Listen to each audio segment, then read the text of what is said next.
2 days ago, one of my friends, sent me messages on Messenger telling me that, Father, my auntie is afraid of cancer because she is fighting with cancer. Father, aside from being afraid of fighting with cancer, she is also afraid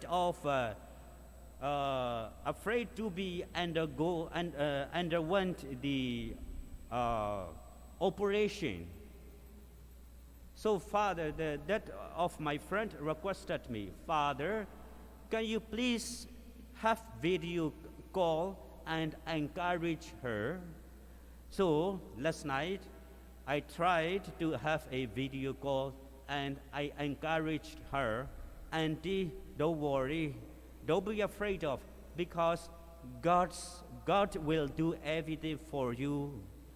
God will be with you during the time of your operation tomorrow. Tomorrow means today. Thanks be to God, really, the operation went so well. Now she is out of the operation room already. My point is that, brothers and sisters, what kind of fear do you have right now in your daily life now? I'm sure that more or less one or two, all of us have our own fear. I'm sure you have fear or you are afraid of to be infected the Omicron, I'm sure. Am I sure? Yes, of course. You are afraid of the Omicron. Of course, there are other people, they have different kinds of fear. Maybe we are afraid, we have fear of losing job. We have fear that our business might not go well due to the pandemic, due to the not so well economics, business.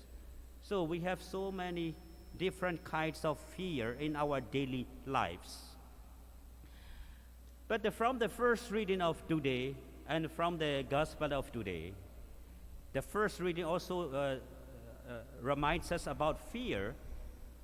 That fear for the disciples of from the Gospel of today, they are afraid of the wind on the sea. They are facing with the roaring of the wind.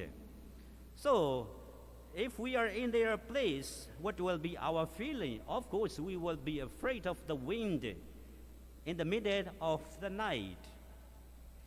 During the time, Jesus is on the mountain, his disciples on the sea, so far high and low.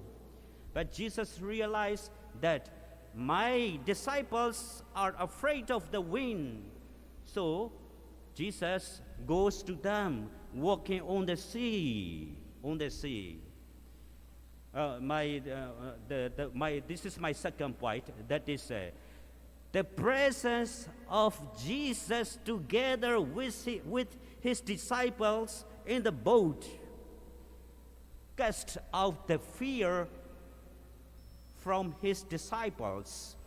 When Jesus is together with his disciple in the boat, the wind comes down and the sea is calm.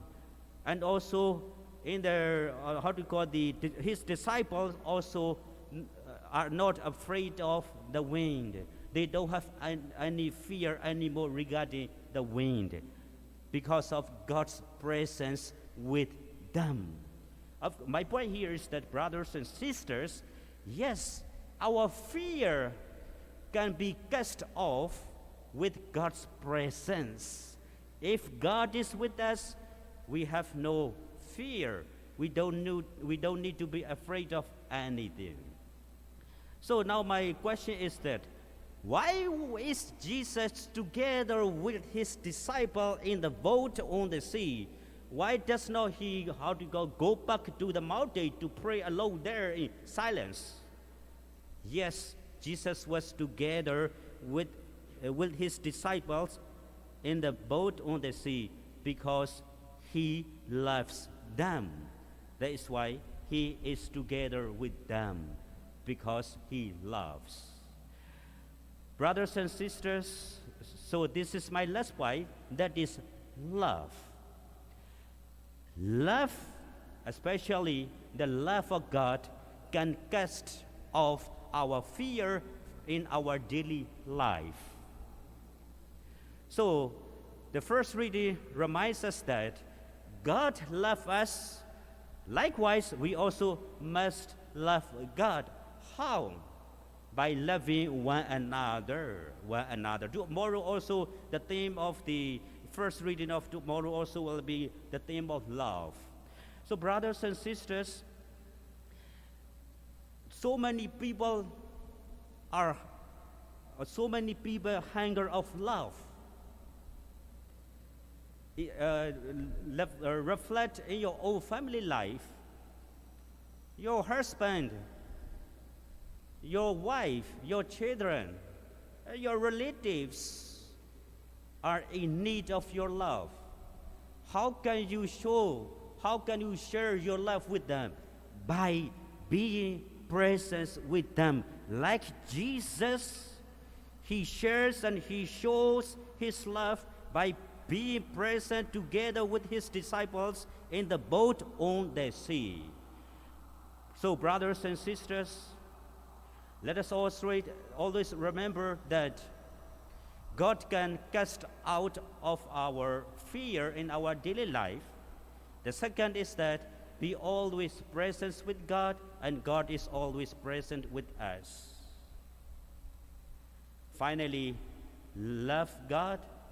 How? By loving your neighbor, especially your closest one, and in your family, in your small community. From there, go out of your family zone, community zone, and go out to the whole world to show God's love in your daily life toward your neighbors. Please rise.